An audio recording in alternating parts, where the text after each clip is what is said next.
Desi Trianita, dosen dari Prodi Sarjana Kebidanan dan Profesi Bidan Stikes Banyuwangi. Sehari-hari saya berada di Prodi Kebidanan. Salah satu mata kuliah yang saya ampu yaitu asuhan neonatus bagi balita dan anak prasekolah. Di sini saya akan sedikit mendeskripsikan mata kuliah asuhan neonatus bagi balita dan anak prasekolah. Mata kuliah ini terdiri dari 4 SKS dan diampu oleh mahasiswa pada semester 5. Di sini untuk deskripsi mata kuliah yaitu memberikan kemampuan kepada mahasiswa untuk memberikan asuhan kebidanan bayi baru lahir secara excellent dengan pendekatan manajemen kebidanan yang memperhatikan konsep adaptasi neonatus sampai ke arah tumbuh kembang dan ke arah pembelajaran sesuai dengan evidence based. Mata kuliah ini untuk aspek penilaian terdiri dari aspek kognitif, afektif, dan psikomotor. Adapun materi pembelajaran dalam profil lulusan yang diwajibkan oleh mahasiswa untuk dikuasai yaitu terkait dengan yang pertama konsep adaptasi neonatus dari intrauterin ke ekstrauterin. Yang kedua ada kebutuhan dasar neonatus bagi anak berupa kebutuhan dasar asuh, kebutuhan dasar ASA, dan kebutuhan dasar ASI.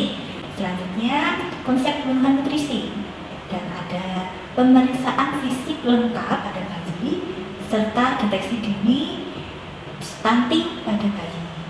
Dan pada poin berikutnya terkait dengan materi pemberian imunisasi baik imunisasi dasar lengkap maupun imunisasi lanjutan dan asuhan neonatus dengan hospitalisasi, pemantauan tumbuh kembang neonatus bayi balita anak prasekolah dengan menggunakan SDIDTK. Poin berikutnya yaitu anticipatory guidance, yang terakhir evidence based dalam asuhan neonatus bayi dan balita. Pada mata kuliah ini untuk penilaian dibagi menjadi poin kognitif ya. Untuk kognitifnya di sini mendapatkan proporsi sekitar 60%. Diambil dari 10% tugas individu, 10% tugas kelompok, dan 40% UTS, 40% UAS. Untuk poin afektif di sini secara keseluruhan ada 20% yang diambil dari nilai kehadiran 40%, nilai disiplin 30%, dan nilai menghargai 30%. Selanjutnya untuk penilaian pada poin psikomotor ini juga mencakup poin 20% yang terdiri dari praktikum dan kegiatan OSCE. Dan harapannya untuk mata kuliah asuhan neonatus ini mahasiswa benar-benar diberikan pemahaman secara teori, selanjutnya dengan pemberian praktikum laboratorium dan selanjutnya dengan OSCE. Begitu mahasiswa sudah menyelesaikan tahap-tahap tersebut, mahasiswa akan diterjunkan di lahan praktek untuk mendapatkan keterampilan secara menyeluruh baik kognitif, afektif, dan psikomotor. Demikian penjelasan yang bisa kami sampaikan. Selanjutnya kami akan mencoba menjelaskan terkait dengan pembelajaran mata kuliah asuhan neonatus bagi balita dan anak prasekolah dengan bahan kajian pokok, kebutuhan dasar asuh, ASI, dan ASA pada bayi dan anak. Terima kasih. Selamat menyaksikan video pembelajaran kami. Assalamualaikum warahmatullahi wabarakatuh. Waalaikumsalam warahmatullahi wabarakatuh. Semangat ya, berjumpa lagi di sini dalam mata kuliah asuhan neonatus bayi balita dan anak prasekolah. Adapun bahan kajian pertemuan kali ini kita akan membahas kebutuhan dasar anak. Apa saja itu? Yaitu ASA, ASUH, dan ASI. Jadi ada ASA, ASUH, dan ASI. Kalau bilang hanya kalau dipakai apa pada poin A, ASUH. Dan kebutuhan dasar anak yang pertama ASUH. Kalau dari dasar kata ASUH merupakan pengasuhan. Asuhannya seperti apa? Di sini kita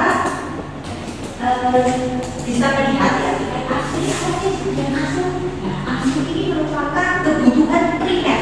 Jadi ingat ya, kebutuhan dasar primer, sekretariat tersier. Kebutuhan primer yang paling utama seorang anak yaitu kebutuhan ASUH yang terdiri dari nutrisi, ya, ada imunisasi, kebutuhan dasar. Kebutuhan ASUH ini harus terpenuhi, wajib, ya, wajib terpenuhi. Kalau tidak terpenuhi, maka nanti tumbuh kembang seorang anak akan terganggu.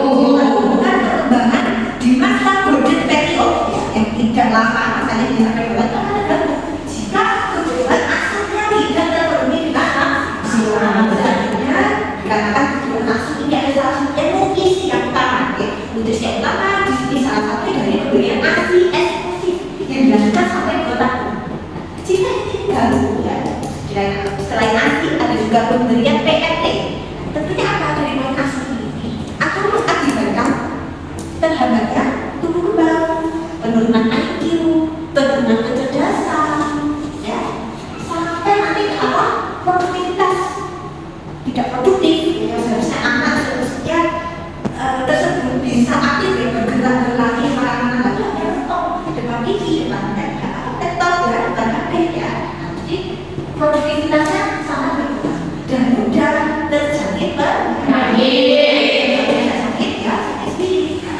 Nutrisi yang seharusnya bisa untuk tubuh ya, nutrisi dari dalam nutrisi yang bagus adekuat ini akan membuat sistem tubuh membuat imun yang optimal. Tetapi karena sebagai sumber kekuatan, sebagai sumber energi, sebagai sumber pertumbuhan imun yang berkurang, tentunya nanti akan ada sakit. Nah, ini nutrisi ini bukan hanya setelah lahir ya. Kalau kita melihat program-program pemerintah saat ini sudah ada program 1000 HPK ya. Tadi kan sebenarnya 1000 hari pertama kehamilan. Ya, mulai dari kehamilan kehidupan dimulai dari masa awal kehamilan. Bahkan yang terbaru bukan 1000 HPK, tetapi 8000 HPK. Bisa dilihat ini ya. Bisa kalian pergi bukan 1000 HPK. Sampai usia kalian saat ini 8000 HPK. Ini sudah dikatakan oleh pemerintah. Ini apa? Dari nutrisi. Asuh dulu nomor 1 ya. Dari nutrisi mulai dari sebelum hari saya awal kontrasepsi, kehamilan sampai nanti lahir ya, lingkungan 2 tahun selanjutnya makanan yang bergizi dan berseimbang. Jadi sampai kalian kalau dalam kalian takut ya, kalian ikut.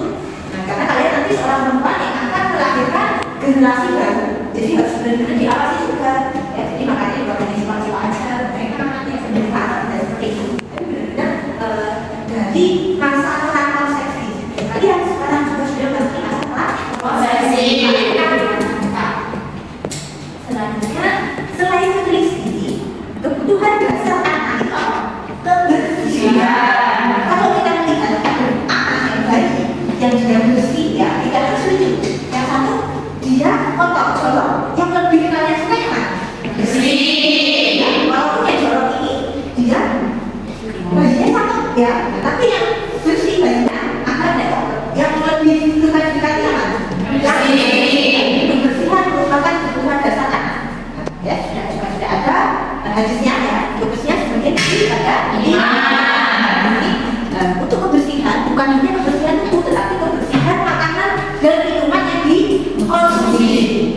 Makanan jatuh belum 5 menit ya, jangan 1 menit saja sudah terkontaminasi ya. Belum 1 menit saja sudah terkontaminasi. Makanan kebersihannya, karena kita tidak bisa melihat secara kata-kata ya berapa makanan yang ada di sini ya. Jadi kebersihan ini yang utama syarat. Kalau nanti ke arah kandungan gizi, kalau kebersihannya saja sudah tidak bersih, makanan itu lagi ya untuk anak ya.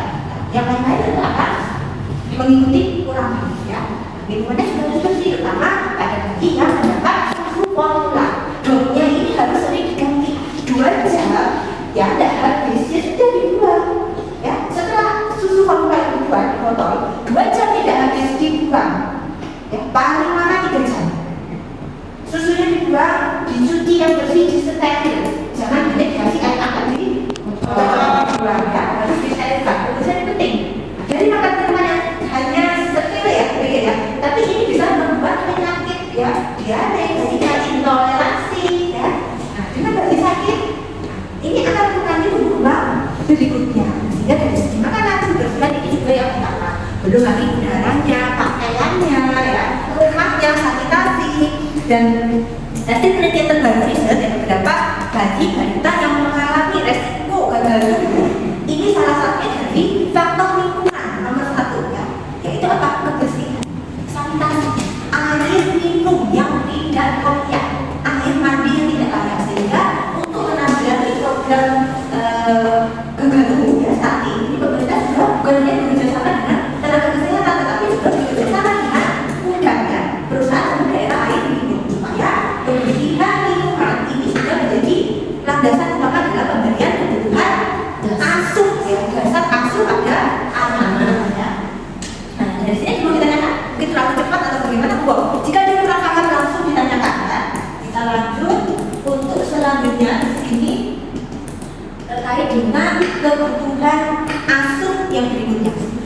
kebutuhan anak bermain, ya ingat anak itu beda dengan kalian dewasa. Kebutuhannya bermain. Dengan bermain seorang anak itu akan belajar. Ya. Bermainnya seorang anak itu belajar.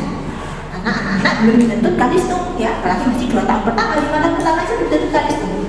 Anak harus bermain, eksplor, ya permainan yang kekerasan, motorik kasar, motorik halus, sensorik itu diperlukan wajib. Jadi banyak dikenalkan dengan berbagai macam alat permainan edukatif, ya.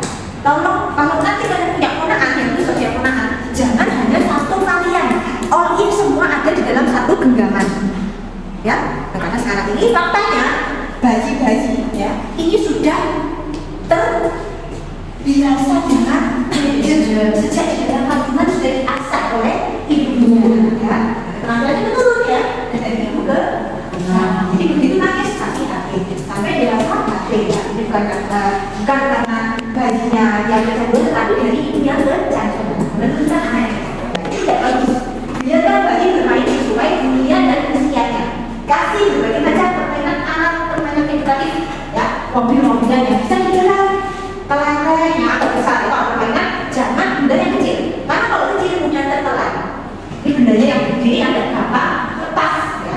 Jadi pasti boneka, ya, bola, kelereng, ya, kelereng bisa digerak, ya. Jadi bola dan warna-warni, sebisa mungkin ada warna-warni, ya, untuk mengasah indera, ya, dan sensorisnya juga biar kreatif, ya. Dengan bermain, nah ini juga akan terasa pertumbuhan, ya, apa?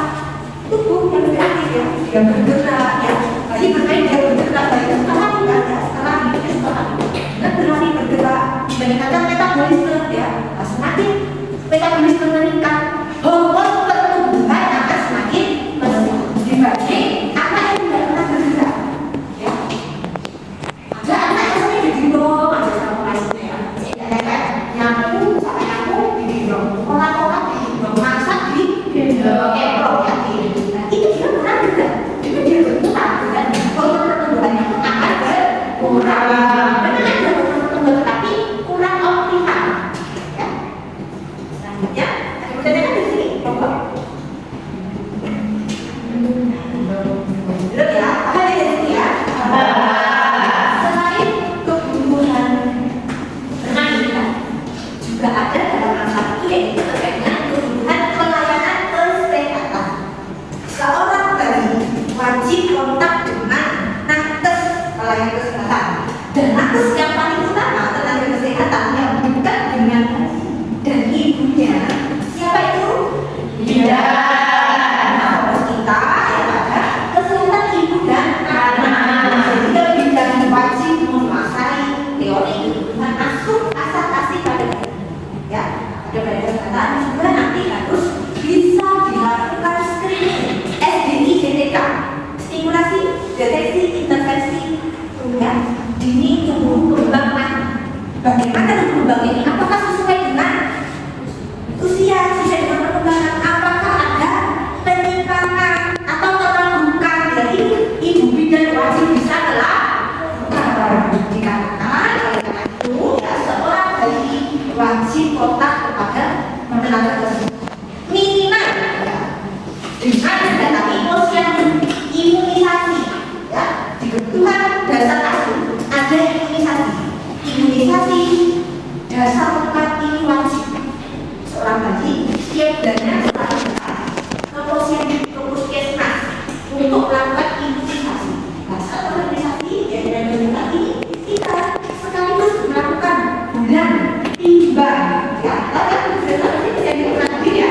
Maksudnya, ya, semua, ya, ada bulan penimbangan, dan penimbangannya ini harus sesuai, ya, pengumpulannya jelas sampai bias. Karena hasil pengumpulan ini akan masuk ke dalam data nasional dan akan menentukan kebijakan selanjutnya. Jadi hasil penimbangan dia ternyata banyak BDS, ya, bahwa garis merah sesuai. Ini akan ditarik kebijakan bagaimana supaya meningkat kurva dari pertumbuhan. Ini bukan ditulis, ya, tetapi sudah diintervensi. Ini bagian dari pertumbuhan. Dari SDI GTK yang lebih kompleks tadi, ya. Sehingga kebutuhan dasar asuh merupakan kebutuhan yang wajib dipenuhi oleh orang tua. Jadi seharusnya mencakup pelayanan kesehatan seorang bayi, seorang anak ini mempunyai hak untuk sehat dengan tenaga kesehatan. Jadi dari GBK sudah harus dilakukan ya, harus dilakukan sebagai GBK. Ya, kalau yang punya tangga, dari kita atau adik atau anak yang tidak pernah kontak dengan tenaga kesehatan, tolong diedukasi. Apa mendatangi fasilitas pelayanan kesehatan, ya, gratis dan tentunya akan mendapat banyak sekali fasilitas pelayanan pemberi pertanian dan imunisasi yang bisa. Selanjutnya berubah dasar yang kedua, setelah asuh, ya, asih menjadi kasih sayang, asih ya, balas asih ya, rasa kasih. Nah ini yang biasanya setiap orang tua selalu mempunyai rasa asih kepada anak sepanjang masa, ya. Tidak hanya selama masa bayi, tapi sepanjang masa sampai nanti kalian tua, ya. Seorang orang tua tetap akan memberikan kasih sayang kepada anak. Asih kenapa sih perlu pada seorang bayi dan kita? Kira-kira bisa Pak? Di sini pada seorang ibu hamil, jika dia saat hamil itu bahagia, ya, menginginkan kehamilannya, ibunya tenang, ya, bahagia dan mengharapkan, dan ini merasakan adalah ketenangan. Tapi kalau ibunya sejak hamil sedih, stres, banyak menangis, ya, dia tidak suka dengan kehamilannya, jadi suka merasakan hal yang sama. Nantinya begitu lahir, akan rewel, ya, sudah rewel, sulit untuk didekati oleh yang tidak dikenal, ya. Tapi kalau saat mulai dari kehamilan, ibu ini sangat gampang, ya, sangat menerima dan berbahagia dengan kehamilannya, tentunya akan melahirkan bayi-bayi yang ceria, yang mudah beradaptasi dengan lingkungan. Ini nanti saat gaji, ya. Jadi mulai dari kehamilan, ya, saat gaji sudah harus dibentuk ikatan body attachment, ya. Body attachment kepada bayi, bukan hanya ibu, tetapi dari bapak, saudara kandung, kakek nenek. Ini body attachment harus ikut, ya, bukan hanya ibunya saja, bapaknya, orang tua dari bapaknya, ya, kakek neneknya, atau keluarga mas punya mbak juga harus dikenalkan, ya, rasa kasih dengan kasih sayang yang optimal, ya, dari keluarga, terutama bapak ibu, ya, ayah ibu. Ini akan melahirkan apa? Seorang bayi yang sudah merasa aman terlindungi, ya. Jadi kalau sudah dalam kandungan sudah sangat dicintai, begitu lahir juga sangat dicintai, bagi tersebut akan merasakan ketenangan, kenyamanan, dan merasa kenyamanan ketenangan ini dalam kandungan bayi, ya, akan dibawa sampai dia dewasa. Dia akan menjadi pribadi yang stabil, tidak minder, ya. Rasa percaya dirinya besar, dia saat dalam kandungan stabil, beda dengan bayi yang dia dalam kandungan tidak diinginkan, tapi tidak disayang, ya. Dia nanti akan sensitif, ya, gampang berikut, ya, tidak percaya diri, insecure, ya, bisa boleh, ya, dari insecure dan lain-lain, ya. Selanjutnya rasa kasih sayang ini, ya, juga harus didapatkan oleh seorang anak, ya. Di sini ada nggak yang merasa tidak disayangi oleh orang tua? Ada, ya, tentunya, ya, semua orang tua sayang. Apalagi jika kalian sudah ada di sini, ya, sampai bisa memakai seragam tidur ini, bentuk asing sampai asa tentu sudah terpenuhi. Kalau kau tidak sayang, ya, asing tidak didapat, tidak mungkin kalian hidup. Jika kamu tidak memberikan kebutuhan asuh, ya, tidak mungkin kalian bisa hidup sampai saat ini, ya. Tadi ada istilah. Selanjutnya yang terakhir, kebutuhan asah. Nah, asah berhubungan dengan stimulasi, berhubungan dengan kemampuan bagaimana seorang bayi ini melakukan apa? Perkembangan sesuai dengan tugas belajar, ya. Perkembangan itu berhubungan dengan apa? Mental, dengan kemampuan otak, ya. Kalau pertumbuhan dengan peningkatan tubuh, ya, ya. Ini asal. Jadi memang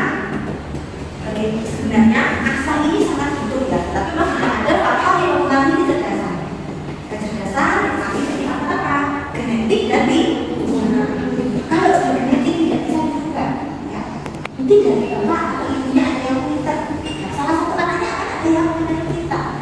Ya, karena genetiknya kita pintar. Nah, tapi faktor lingkungan ini yang masih bisa dibentuk. Yang kita bahas asal sini yaitu faktor asal yang dari lingkungan. Ya, ingat faktor kecerdasan dipengaruhi oleh faktor genetik dan lingkungan. Genetik yang paling dulu itu dari ibu. Ya, kebanyakan kalau ibunya pintar, hampir semua anaknya pintar. Kalau bapaknya saja yang pintar, hanya beberapa anak yang ikut pintar. Untuk genetik kita tidak bisa membahas dari genetik dari soalnya. Yang kita bahas terkait kebutuhan asalinya dari lingkungan. Dari lingkungan dari mana? Dari setelah dia lahir. Apa saja yang bisa mempengaruhi kecerdasan secara asal ya? Tentunya dengan memenuhi kebutuhan asal. Kebutuhan asal harus terpenuhi ya. Nah, ini bagi ajarkan sendiri mungkin untuk apa? Ini ya. Stimulasi, diajak bicara, diajak ngomong, ya kan Mbak ya? Bisa ngomong. 2 tahun pertama saja, sampai 3 tahun pertama, dia hanya bisa mendengarkan, tidak bisa, mungkin menirukan tidak paham, tetapi begitu nanti sistem saraf, sistem otak sudah matur ya, ingat arah pertumbuhan ini kan bertahap ya, dan saya taruh kalau ya, begitu sistem otak ini sudah komplit berkembang, ya, yang diucapkan tadi itu apa yang sudah dia rekam selama 3 tahun pertama. Kalau tidak percaya, di Inggris bayi usia 2 tahun, 3 tahun itu nggak pintar bahasa Inggris. Wah, saya kan? Iya. Di Arab, bayi usia 3 tahun itu pintar ngomong bahasa Arab. Di Cina, pintar bahasa Cina. Ya kenapa? Ya kalau kita belajar 4 tahun, kalian belajar bahasa Inggris mulai kelas SD kelas berapa? 1.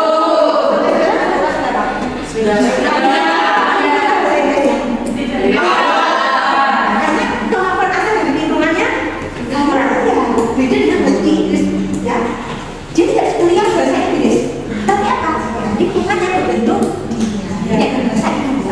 Kalau seorang ibu dia biasa membentak anaknya, kamu begini ya, kamu salah, jangan gelas dimarahin ya. Begitu dia bisa, ya, begitu dia bisa ngomong, ibunya yang akan ganti gimana? Baik. Anak sangat penting. Begitu pula jika dalam 3 tahun pertama ya. Pesan-pesannya ya, apa dalam pertama? Pesan-pesannya perkembangan otak, ya. Ini sangat pesan perkembangan otak. Jadi dari asal neuron ini saling bersinar-sinar berhubung, saling terhubung.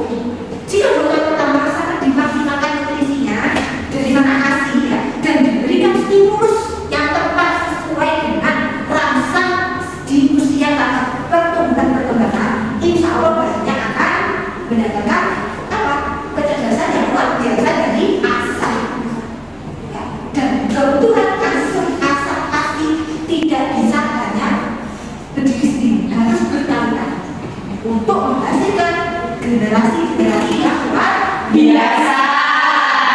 Dari sini yang paling pertama saya jelaskan yaitu asal. Ini tadi selain memberikan stimulus yang sesuai ya, ini bagi 1 tahun ya jalan, langsung kayak sepeda, ya kan? Ingat asalnya bayi dengan orang tua berbeda. Asalnya bayi apa? Cukup dikasih bola, bisa genggam apa enggak itu belajar ya bayi. Ya, dikasih balon di depan dia, melangkah maju atau tidak ada respon. Hanya melangkah maju saja itu sudah asal. Ya, jadi asalnya bayi bukan belajar, tetapi akan dengan memberikan stimulasi sesuai tahap perkembangan. Ya. Oke, selanjutnya yaitu sesi tanya jawab. Monggo dari peserta yang sudah di kelas, jika ada yang kurang jelas bisa ditanyakan. Silakan, bisa katakan.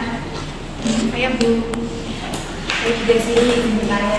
Jadi bagaimana jika seorang anak itu tadi kekurangan pola asuh dan ASI dari orang tuanya ataupun lingkungan sekitarnya? Pertanyaan yang sangat bagus, terima kasih pertanyaannya. Jadi jika seorang anak dia tidak mendapatkan kebutuhan dasar dari ASI asuhnya secara komprehensif, tentu yang akan terjadi dia akan mengalami gangguan pertumbuhan dan perkembangan. Banyak contoh gangguan tumbuh kembang yang paling sering ya dan banyak kali problemnya stunting, gagal tumbuh, ya itu namanya gagal. Dengan adanya kekurangan pola asuh ASI asa, dia akan resiko mengalami stunting. Ya. Dari stunting ini dia mengalami gagal tumbuh, dan pada bayi-bayi yang mengalami stunting dia akan beresiko apa? Beresiko untuk mudah terkena penyakit. Ini berbahaya sekali. Jadi nanti kalau nanti dalam proses pembelajaran di asal sekolah ada apa? Penyerapan informasinya.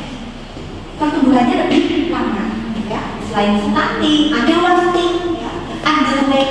Jadi bukan hanya stunting, wasting dan underweight ini juga sangat beresiko dari asuh asah dan ASI. Ya. Itu sudah merupakan gagal tumbuhnya secara kompleks. Ya.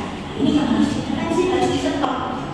Ya, jangan sampai melahirkan dari stunting. Karena kalau ibunya stunting, ibunya sendiri akan beresiko melahirkan bayi yang stunting, bahkan sampai cucu yang stunting. Ya. Jadi seorang nenek yang stunting, kita tidak cari lagi nenek, ya, atau ibu. Ya. Seorang ibu yang stunting yang akan beresiko melahirkan 2 generasi yang stunting jika tidak diputus rantainya. Anaknya stunting dan nanti cucunya stunting, karena stunting ini akan masuk ke dalam sel-sel yang tidak berkembang, ya, dalam masa pertumbuhan. Dia akan mempengaruhi kelahiran generasi berikutnya, dan ini sampai 2 generasi, ya, bahkan sampai 2 generasi. Selain itu, ya, selain itu kesulitan saat pembelajaran, ya, tidak bisa nyambung, ya, nilai-nilai akademisnya juga kurang bagus, pertumbuhannya juga kurang baik, ya. Nah, ini kan kecil tidak pintar, itu sama, kecil tidak pintar arahnya ke atas, jauh di bawah normal, ya. Dan pada nanti memasuki usia dewasa lanjut, stunting ini akan lebih beresiko menderita penyakit degeneratif lebih tinggi dibanding yang tidak stunting.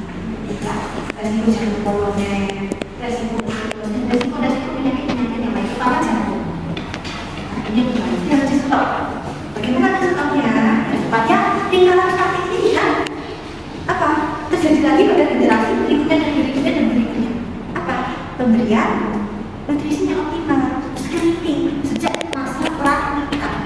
Ya, itu remaja putri dari sekarang sampai kalian wajib mengkonsumsi FA. Ya, karena akhirnya juga salah satu faktor penyebab stunting. Ya, kalau ibunya dia harus kemudian stunting saat nanti melahirkan, dia kehilangan dana. Saat nifas ibunya kelelahan, ibunya kelelahan akan terbawa sampai dalam masa pengasuhan. Masa 2 tahun emas berdepan itu akan kelelahan begitu saja. Ibunya banyak tidur, makan tidur sampai darah tidak sempat melakukan stimulasi kepada bayinya. Ya, tuh jadi masalahnya. Terima kasih sekali. Ya, pertemuan kali ini dengan pokok bahasan kebutuhan dasar anak asuh, asah dan ASI. Semoga yang sudah kita pelajari bersama ini bermanfaat ya bagi kalian kelak nanti saat sudah bekerja menjadi bidan. Terima kasih atas partisipasi dan keaktifannya ya. Semoga bermanfaat. Selamat sore. Wassalamualaikum warahmatullahi wabarakatuh. Demikian cuplikan dari pembelajaran yang kami sampaikan berupa video pembelajaran dan LPS mata kuliah Aslaninatus bagi balita dan anak prasekolah. Akhir kalam kami akhiri. Terima kasih atas segala atensinya kepada kami. Wassalamualaikum warahmatullahi wabarakatuh.